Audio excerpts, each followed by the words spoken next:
Good morning, everybody, and I want to thank you all for joining us. I'm hoping that I can show you some things that might be able to help you in dealing with various materials that require particle size measurement. Well, first of all, what I want to display to you is a concept that where representative sampling, preparation, sample preparation, concentration all work hand in glove, just like the gears of a mechanical device. And ultimately, what we do and want to achieve is quality data. All these different items work together to allow us to achieve quality data that is very reproducible, gives you good repeatability and faith in the data. Now, the one thing that we really don't have to worry too much about in Microtrac is the concentration measurements, because we do have a loading screen, and that loading screen guides the customer right into the proper concentrations. I'm not going to talk about sampling today. That's really a subject for another webinar, but I'm going to concentrate on sample preparation because that seems to be one of the major issues that I deal with on a daily basis. This graph I've adapted from one from Dr. Reg Davies, who used to be the particle size director at DuPont. And what I'm showing here is the percent error that can be achieved or that you will run into as a means by means of sample preparation and sampling. You'll notice that sample preparation, the error associated with sample preparation can be extremely high as the particles are very, very, very small. But as we get to larger and larger particle sizes, we see that the error due to sample preparation issues drops off tremendously, and by the time you get to around 50, 60 microns or so, those issues tend to disappear, and that has to do with the surface area to volume ratio, and the points of contact are far less with larger particles than what you'll find with smaller particles. Now, the first step that we have to consider and as to why these particles tend to agglomerate. Now, this is a classical potential energy diagram, and what I'm showing over here is the potential energy. And this repulsive energy that we have on this scale is well above a supposed zero line. And the repulsive energy gives us an indication of how the particles will interact and stay apart.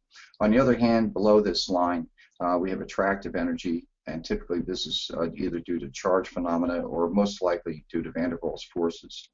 But along this line is distance. And if we start way out here where the particles are very, very separated and far apart, typically in a dilute solution or a dilute suspension, as the particles start to approach one another, we notice that our combined potential energy diagram has a slight dip in it, and this is a secondary minimum. Under these conditions, the particles are starting to attract one another, and they can form very loose flocculants, things of that nature, and that can be dealt with very easily. But as we start to have these particles approach more and more closely, then we start to realize that there's repulsion occurring between the particles. And this is due to their surface properties. But if we can take those particles and get them as close as possible so that they can touch, then they will tend to aggregate or agglomerate due to attractive energies, and typically most likely by van der Waals forces. Under these conditions, then we have to start to do things to separate these particles and get them far apart enough with the right chemistry so that we maintain a situation where the repulsive energies can take over. Now, just some definitions. Agglomeration is kind of like a loosely knit group of particles, and the surface contact is fairly little, and this can be dealt with very effectively with the topics that I'm going to be talking to you about. Then we get into an aggregation situation where the surfaces are in much greater contact. Now we have a different situation, and this can be brought about by capillary forces, or it can be brought about just by very strong forces between the particles, and in some cases where particles will actually weld together, such as crystals and things of that nature. Now, one thing I do want to point out to you is that if you're in the pharmaceutical industry, what you're going to find is that these terminologies are reversed. And in the pharmaceutical industry, the term aggregation is referring to what we call in particle size agglomeration. Now, a third type of situation that you can run into is flocculation, and this may be a very desirable situation when you're trying to purify water. This is the means of changing the pH, changing the zeta potential, and the chemistry of water treatment plants so that these particles will all come together. But in terms of particle size measurements, this would be a very, very large particle. And then typically merely by dilution, these particles, these flocculants, can be dispersed. But ultimately what we're trying to do is to achieve dispersion. Now, one thing I do want to mention to you is that one of the very first steps that you should ever take with any particle size system is to decide whether you want full dispersion or not. Agglomerates and aggregates and flocculants can be very important to you deciding whether the process is working correctly or not. And the presence of agglomeration may be an indicator of the process or the milling operation is not going well. Now, there are two steps to achieving dispersion, and the easiest way to look at this is by our typical washing machine that we have in our homes. And over here, I've got some soiled clothes from a lady and also from a gentleman. And the very first thing that you do is take this clothing and you put it into the washing machine, plus some detergent. Now, detergents are not the same things as surfactants. I'll give you a definition about that in just a second. But we put the clothing and the detergent into the washing machine. Now, this is the situation where we have our particles as well. Now, this is the wetting system, and the detergent is providing a wetting system. Now, the thing is, just having the clothes soaked, that might help a little bit. But ultimately, what you're going to have to do is provide energy. And the way we normally provide energy is by the agitator. And under these conditions with the agitation, we start to loosen the soil particles from the clothing and the fabric. The surfactants or dispersants will then attach themselves to the fabric as well as to the particles, and then the particles can no longer reattach to the fabric.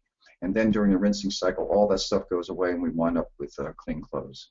So that's our two steps. We need to wet the system, and we need to provide some type of agitation, which is a form of energy. This is just, I'm not going to read this to you, but you'll notice that detergents, dispersants, and surfactants all have their same definitions.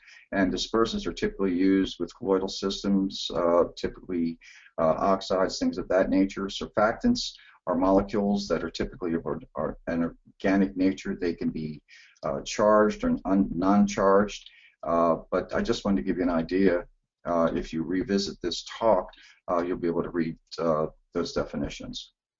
Now, there are a couple of ways that typically can be used to keep particles apart or to actually help disperse them. And the very first one has to do with surfactants. And this quite often is due to steric effects. And what I mean by steric effects is that surfactants tend to be fairly long molecules. And as a result, when we provide the surfactant to water, thermodynamically, these molecules will attach to the surface. And when this occurs to all the particles, we do wind up with molecules that are very, very long and have spindly structures associated with them quite often. And by this means, then as these particles start to approach one another, then the length of these particles and the space they take up keeps these particles apart, because these molecules are starting to repel one another, and that translates right into the particle surfaces themselves. So this is the very first step, and if we add a surfactant, this will get us partway there with our dispersion. So it's a space concept, how much the molecules take up on the surface of the particles. Now, the second way of keeping particles apart is to provide a charge system. Now, if we assume that the particle has a negative charge associated with it, and we provide a salt, in this case, I'm just assuming this is trisodium phosphate, that trisodium phosphate will provide a bunch of sodium ions, which will attach to the surface of the particles because the particle has a negative surface associated with it. But at the same time, these other negative particles will also start to chase after these positive ions, and ultimately what we will develop is what's called an electrical bilayer. Now, this electrical bilayer that we formed will form on all the particles, And now, since we have have surfaces that are very, very well covered by these charges, then as they start to approach one another, they'll repel just by charge phenomenon. What I have here is another table, and I'm not going to go through this in detail for you. But again, I'd like to invite you to come back, and you'll be able to obtain this as printouts or something of that nature.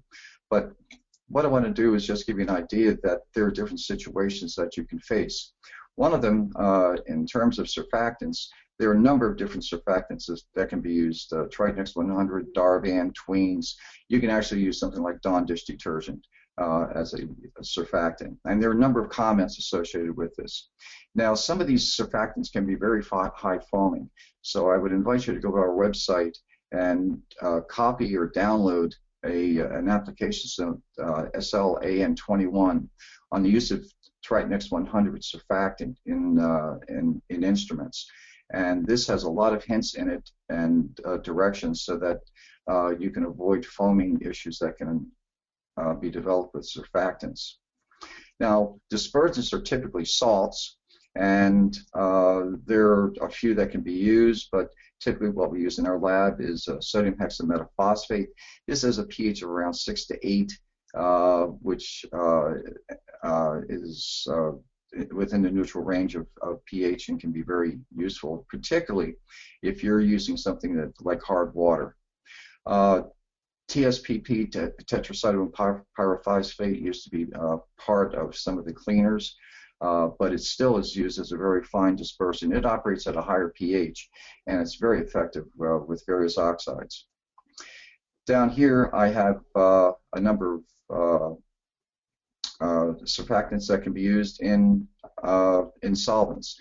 Yes, Triton X100 is soluble in various organic solvents. And one of the things that we primarily use in our laboratory when we run into particles that will dissolve in our aqueous environment up here, then we'll switch over to an organic solvent. Typically what we use is isopar G. There are other isopars as well. If isopar G doesn't work, there are a couple of others that can work as well, and they're just larger molecules that assist in not dissolving materials such as pharmaceuticals. Now, to that, we do add soybean lecithin. Lecithin is a GRAS substance, and it can be held in any food lab or pharmaceutical lab. And this acts as a surfactant. Lecithin phosphatidylcholine is actually a surfactant that's actually used by part of your blood to help clear lipoproteins. One thing I do want to point out to you is the sample delivery controller that we have with our S35 series of instruments. Those instruments are fully compatible with organic solvents without changing any components or anything like that. So if you do have our instrument and you have an SDC, then you have no worries about any organic solvent that might be used for your purposes of making the particle size measurements. All right, let's talk a little bit about surface preparation and wetting and the observations of wetting using agents and the various salts. First thing you want to do is take that clean carrier fluid, whatever you're using, whether it's aqueous or whether it's an organic solvent, add a small amount of the sample to that, and then make an observation. First of all, note whether the sample is mixing freely with fluid. When I say mix freely, what I mean by that is that if you have a glass of water and you pour a few drops of milk into that water, what you will start to notice is that immediately the milk will start to disperse and start to mix with the water. Eventually, over a period of time, it will mix completely throughout that water system just due to some thermodynamic considerations. Now, when you add the sample to, and we use beakers for this, typically a 50 or 100 milliliter beaker, the sample should not sink and it should not float. Now, what I mean by sinking is that if you have something that has a higher density than water, then it's going to sink, but it will spread out across the bottom. It won't appear to form a secondary phase like you would see if you added water to oil. The water would drop to the bottom of the beaker and you would notice that there's a phase separation. What I mean by this not sinking is that if the particles are very small and you agitate the sample, then those particles will remain suspended for a short period of time. The sample also should not float. And by this I mean, again, it is separation. As if you were adding oil to water, the oil would float on the water. So if the sample tends to bob right up to the surface, then the sample, the surfactant or the carrier fluid is not ready for that sample. The next thing you can do is try to stir the mixture very, very well and observe again. See what happens to that sample, and just make those observations, and that will give you a clue as to whether you really need a surfactant or dispersant or not. Now, the thing is, you can repeat the process using that carrier fluid, but now containing a wetting solution. And those final wetting solutions are typically in the order of 0.1 up to about 2% weight by unit volume. One thing I do want to warn you about, whether you have our instrument or anybody else's instrument, is don't just transfer a sample to the circulation system of these instruments, because if the particles aren't wetted out properly, it will cause dirt and contamination to occur possibly on the tubing. But also it will cause the interior of the cell windows to become dirty, and then you've got the extra job now of trying to clean the cells. So everything should be done on the bench, and make all these considerations before you go ahead and put the sample into the instrument. Now this is a sample where there's some wetting occurring, and you'll notice right here this red pigment. We added this to this fluid, and what we started to notice immediately was that the red pigment started to color the rest of the contents of this fluid, the contents of this beaker. And this is a really good sign that the sample will wet out in this particular surfactant. Now the next step we would do with this is to stir it and agitate it and watch this. And what I would expect from this is that the rest of the contents would turn redder and become a deeper color. Now this is a very, very good indication that the sample is wetting out very, very well, and would lead us to the next step of examining the sample with a microscope to check for any agglomerates, check for the shape, the maximum and the minimum size.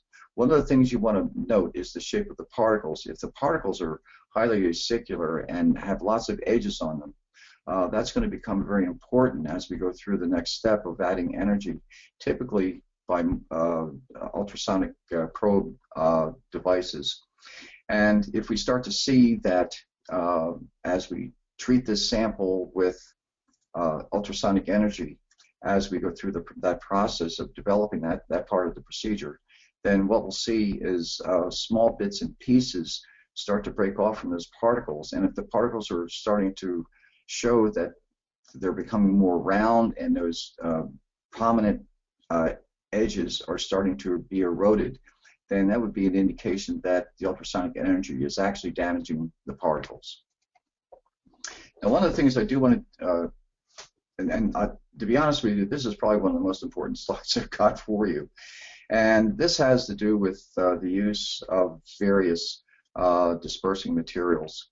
Now over here what I've got is the Zeta Potential, and if you're not familiar with Zeta Potential, it's kind of an indicator of the charge that's on a particle. And under these conditions right here, what I've got here is a material which is colloidal silica, and this starts out with a Zeta Potential of about minus 30 millivolts. Now I have a variety of materials, and I adapted this particular graph from a reference, and unfortunately I've lost the reference. I'd love to be able to find it.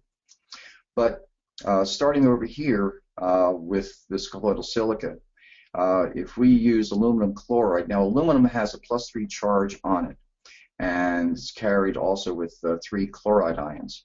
Now as we start to add aluminum chloride to our stable suspension, then immediately we start to cause a change in the Zeta Potential. And the Zeta Potential is starting to point toward this value here of 0. Once this achieves this 0 millivolts, then we're at the isoelectric point, and then the sample will fully precipitate and form agglomerates, or just flocculate. Now you'll notice down here I have a flashing sign, and this flashing sign is an indicator of the range of good stability. Now this good stability could be on the negative side, or I could have the same thing occur from plus 30 millivolts and going much higher. So within this range here of about 30 millivolt, negative 30 millivolts, going up to about positive 30 millivolts, you're in a range where the particles will not separate particularly well. So under these conditions, where we see calcium chloride over here starting to push toward the isoelectric point, neither one of these would be good for us for dispersing our particles. However, if you're in water treatment, this is a very desirable thing to have happen, where we're starting to get close to the isoelectric point and cause flocculation to remove the impurities. But let's look at something that is used quite a bit in measuring the particle size of oxides, something like TiO2 or lanthanum oxide or something like that. Now we start out over here with this at a stable situation, but as we increase the concentration of tetrasodium pyrophosphate, we notice that the zeta potential is getting further and further away from that 0 point, this isoelectric point bar up here. And as we continue to do that, the stability of the sample of the colloidal silica is getting better and better and better. But eventually, up around the 10th percent, around 2%, we start to turn that curve over. And as we continue to increase the amount of the tetrasodium pyrophosphate, we keep chasing this. And if we get up to around 10%, we can also achieve that isoelectric point and use our dispersant that we were hoping to help us keep the particles apart. Now we'll do just the opposite, and it will allow the particles to agglomerate. This phenomenon is called charge compression on the particles, and there are so many ions in the sample and surrounding the particles that the whole ionic sphere around the particles is starting to get tighter and tighter against the surface of the particles.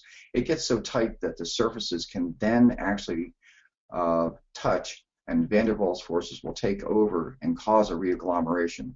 So be very careful about these concentrations. I've seen people make measurements or start sample preparations with 2 to 5% tetrasodium pyrophosphate, and then they find that, gee whiz, it's not working. Well, it's because they're over in this range here where they're starting to cause a decrease in the zeta potential and allowing the particles to disperse merely because of too high a concentration.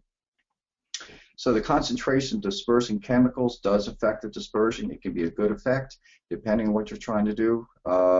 We can use various chemicals. If you use too much of the chemicals, they can be very expensive. 3M has fluorosurfactants, which are exceptionally good. They're high foaming, but they are kind of expensive, but they can be very, very effective. And also, obviously, if we have too little surfactant, then we'll have poor results, because even with ultrasonic, it will not allow us to achieve full dispersion. Now then, energy. Well, we've added our detergent to our washing machine, and now we're going to turn on the agitator and press that button. So the whole purpose of energy really is to help us dislodge the particles from one another, or dislodge the soil from the fabric. And then once we can apply that energy, then these surfactants and dispersants can wrap themselves onto the fabric and wrap themselves around the particles. And it's that process, the secondary part, that allows us to go forward with the sample preparation. Now, there are many energy-producing devices available, and each one of them applies a certain type and amount of energy. There are blenders, ultrasonic probes, ultrasonic baths, but you have to keep in mind that some of these devices will actually mill and grind the particles, and they really should be avoided. The whole idea of what we're trying to do with the addition of energy is to complete the dispersion, but we don't want to damage the particles, and this is where the microscope can become very, very handy. And you don't need a really expensive microscope that we have in our laboratory to take a look at these particles. You can buy a good microscope for somewhere around $800 to $1,000 to be able to do this type of microscopic work. But one of the things I've noticed in the literature is that there's a concept of just applying energy, ultrasonic energy, and just keep beating on the sample until the size stops decreasing. Well, number one, ultrasonic energy will only be effective for particles down to about 100 nanometers, or maybe might push it down to 80 nanometers. It's not going to work too well below about 80 nanometers. So if you're pushing the particle size down to be the smallest size, you may actually be milling that particle, and I've actually seen this occur as well.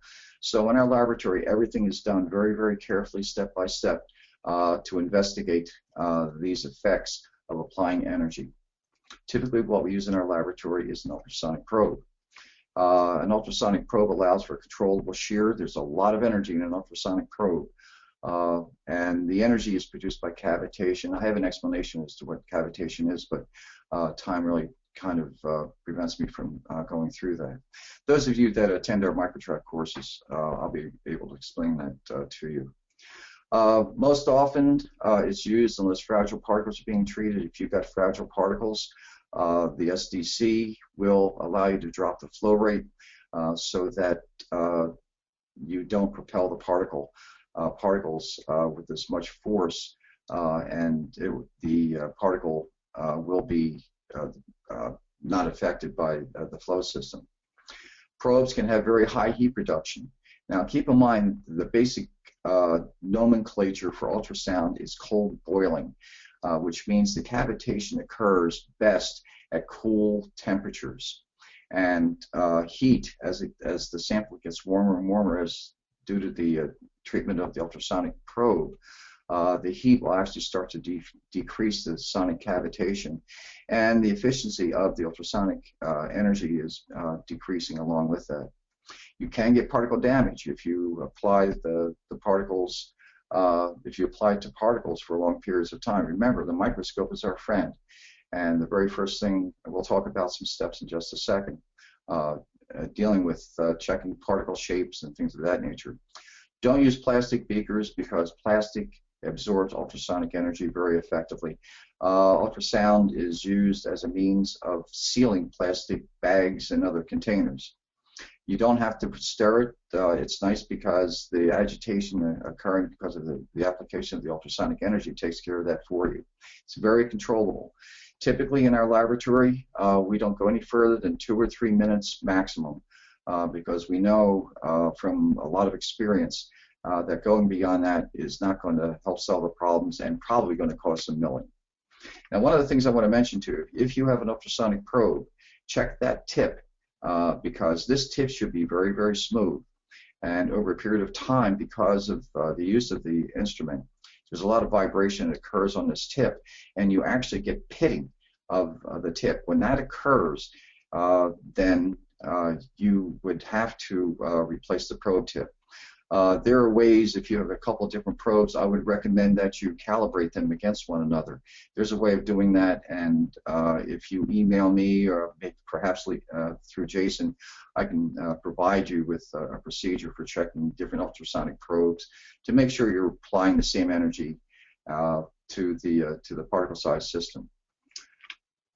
This is a typical ultrasonic probe, and I want you to take note of this long thing here because I'm going to have a comment about this. This is an ultrasonic probe, but there is another device called a tissue homogenizer. Looks very similar to it, but I want to talk to you about that. Okay, ultrasonic baths. These were used for years and years and years. They're very low energy systems, but there are some issues that you have to consider with the ultrasonic bath as well. Number one, they require a little bit of warm-up, probably on the order of 10 to 15 seconds before it really achieves its constant ultrasonic treatment. So we would turn on our bath for 10 or 15 seconds before we would put a glass beaker containing the sample into the ultrasonic bath. The water level in the bath should at least be equal to the height of the contents in the beaker.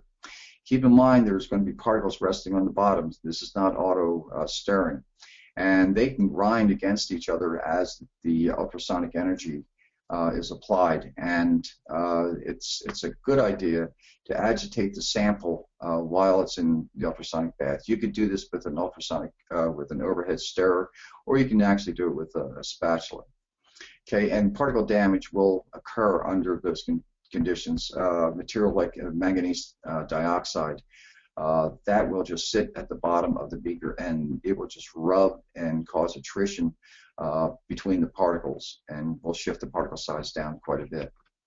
Again, don't use plastic beakers, because that ultrasonic energy is conveyed through the water across the container and then into the sample. If you have plastic, it will reduce the effectiveness of the ultrasonic bath. Most of these baths do not have control over any intensity. Some do. So the control is by timing. So timing is very, very, very critical when you're using an ultrasonic bath. Now, I mentioned to you a while ago about tissue homogenizers. These are what they're called tissue homogenizers. You can take animal tissue and take animal tissue and put it in a tissue homogenizer. And what it will ultimately do is grind up the tissue, and the other thing it will do is actually disrupt various cells that make up the tissue. This is the highest shear that you can achieve, and the potential for particle damage is very, very high. You can plan on the particles being milled as a result of this.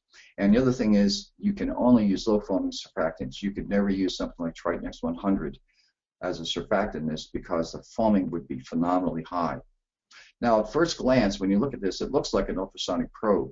But so what you do is you take this, you flip it over and take a look at the tip. And what you will actually see is that there are little blades inside here, and there are little openings on the tip. Now remember, I just mentioned to you that the ultrasonic probe is very smooth across this. There's a space involved in here. So when this is immersed in a sample of particles, those particles are moving in here, and these blades are moving at a rate of anywhere from 20 to 30,000 RPM, and they will just destroy most particles. So this is something that really should never be used in a particle size lab. It has its applications, but they're more in the realm of biochemistry and biology. All right, so the approach to selecting energy. Number one, we're going to assume that the best wetting and dispersing agent has been selected. We typically use a 1/2-inch probe. The instrument we use is the Sonics and Materials probe on our bench. We do not make paste, because eventually you have to disperse this in a larger amount of fluid, and we prefer to go to right to the horse and use a beaker. First of all, examine the particles by microscope. Put it in your fluid, and if you need a surfactant, okay, great. Add that surfactant, get the particles wetted, and then check them for agglomeration, and again, check the shape of the particles. Now then, if it appears that you've got the sample well wetted, and you're going to have to apply energy, do it in gradual increments. Now, if we're using an ultrasonic probe, which again, which is primarily what we use in our laboratory, we're going to gradually increase the treatment time and the energy. And the way we approach that is by treating with energy for 15 seconds at 25% maximum power on the ultrasonic probe. We take a sample and look at it in a microscope. Now, one of the things we do is take the sample, a small amount of sample, from the bottom of the beaker, because that's where the agglomerates are going to be. So that's what you're searching for, these agglomerates and any aggregates. Now, if you look at it in the microscope and you find out that you have still have any agglomeration occurring, then treat it again for another 15 seconds and examine it again with a microscope. And you continue that process of increasing the time by 15-second increments up to about 2 minutes. By this time, if you're using an ultrasonic probe and you're using a 100-milliliter beaker with about 60 or 70 milliliters of fluid, the sample will start to get warm. If you're a high, it will get warm, and if you go to around 2 minutes, be very careful that you don't burn yourself by picking up that beaker. Now, if that time is not sufficient, then it's time to increase the power to 50%. And then again, go through this 15-second increments up to about 2 minutes. And then if the 50% power is not effective, try 75%. But again, keep an eye on the particles themselves and make sure that potentially you have aggregates that won't disperse, and you may start to grind the edges of the particles and produce fines that aren't really there. So the microscope, and this is an optical microscope I'm talking about. It's not a SEM or a TEM. The microscope is really a very, very handy tool, and it's part of everything we do. Every sample that we do in our laboratory goes through a microscopic examination. But again, it does have some limits down to about a half a micron. But you should be able to see any agglomeration. For instance, if you have 100 nanometer particles and they're agglomerated, then they're going to be up in the area of half micron or even larger. Some potential problems and resolutions. Well, you put the sample in the system and the material sticks to the bowl or it sticks to the sample cell. Well, you may have to add some surfactant or dispersant to the bowl before transferring the sample because it will undergo some dilution, and you may find that more surfactant is necessary. This would just tell you, go back to the sample prep and use a higher concentration right with the sample prep so that you don't have to go through this step. You can use less sample during transfer. Diffraction instruments and Nanotrac or dynamic light scattering instruments, they typically have a range of concentrations under which they can be used. So you can possibly use less sample when you transfer the sample into the circulation system. That will cause the particles to be further apart just because there are fewer of them in the system, and will give you a maximum usage or optimum usage of the surfactant or dispersant. If you have agglomeration during the measurement, yeah, it's basically the same issues as I pointed out in number 1. Add a small amount of surfactant to the recirculator, decrease the loading, and you can use less sample when you're preparing it in the beaker. This is an alternate approach to adding more surfactant at the beaker preparation level that I showed you back with the red pigment in that fluid. And just using less sample can achieve the system so that when you put it into the SDC or the circulation system, it won't agglomerate. And if these suggestions don't help, try a different surfactant. You want to try to limit the amount of surfactant, as I pointed out with that graphic on using the various ionic species. You may want to try a different surfactant just to see if that will work better over the long haul of putting the sample into the instrument. You can go to stronger or longer ultrasonic settings. You can try more surfactant, but be careful with the formation of bubbles and things of that nature. I pointed out that there is an application note on using surfactants, and that will give you hints on how to avoid the bubble formation that can occur with the with aqueous suspensions. Or you can use less dispersant and surfactant. So if you're still having trouble, then go back to those earlier steps with deciding on surfactants and the amount of energy that you can use. And the SDC does have its own ultrasonic device present in it, and that can be used in addition to any bench prep that you would use. The reason why we do bench preparations is so that we can watch everything that's happening with that sample before it even hits the instrument. We're going to be sure that it's well wetted so that it doesn't cause the system to get dirty, and we're also making sure that the particles are not being hurt, but at the same time making sure we're achieving the full dispersion that we're after. Now, as far as method development, I'm not going to take you through all these steps. We put this together a number of years ago, and it's been adapted into a lot of different texts, as well as ASTM and ISO procedures. But we just start out with a sample, and then you have a decision. Is this water insoluble? Now, I pointed out on a previous slide that the Microtrac is sensitive enough to see as little dissolution as 0.01%, and actually it goes smaller than that. We will see that in our instrument. So the sample needs to be 99.99% insoluble in any fluid that you're using. And if it is insoluble, then you have to decide whether it's wettable or not. If it's not wettable in water, then you have to select a surfactant. And once you achieve that wettability situation, then you check for agglomeration. And you just go through this whole cycle that I've pretty much described. And again, you can get to this particular chart if you let Jason know that you have a desire for it. The whole webinar will be available probably within a couple of weeks. I'm speaking for Jason at this point, but it usually takes about a week and a half or 2 weeks for us to get this posted. If the sample is water soluble, but it's insoluble in organic solvents. Now, there are a number of organic solvents out there, and we've tried a lot of them. And the one that we found to be most effective for almost all cases, particularly with pharmaceuticals, is Isopar G, and that is made into a really good dispersant system by adding some lecithin to it. And again, we use lecithin from General Nutrition Center or GNC stores, and it's a soybean lecithin, and we found it to be a very effective surfactant for use in organic solvents, particularly in Isopar. If you run into a situation where Isopar will dissolve it, or any of the other higher molecular weight isopars will dissolve the sample, then the only choice is to go to a dry powder measurement.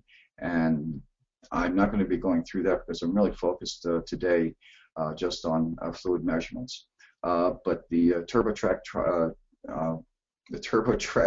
dry measuring accessory is fully automated, and it will work very, very well with almost all materials, even those that have a tendency to agglomerate in the powder form. But our laboratory can provide you with information on that, and maybe even do test trials for you. But that would be a different person to contact, but Jason can give you that information as well. Thank you for viewing our on-demand presentation. We hope you found the content valuable. Microtrac users, if you are interested in receiving comprehensive sample prep training from Dr. Plants and his staff, then visit microtrac.com/user course to register for a session that fits your schedule. The user course blends hands-on training with intensive classroom study to deliver an unrivaled learning experience. In addition to manufacturing particle analyzers, Microtrac also offers a variety of cost-effective contract lab services through the Microtrac PAL. For more information on the PAL's capabilities, visit microtrac.com.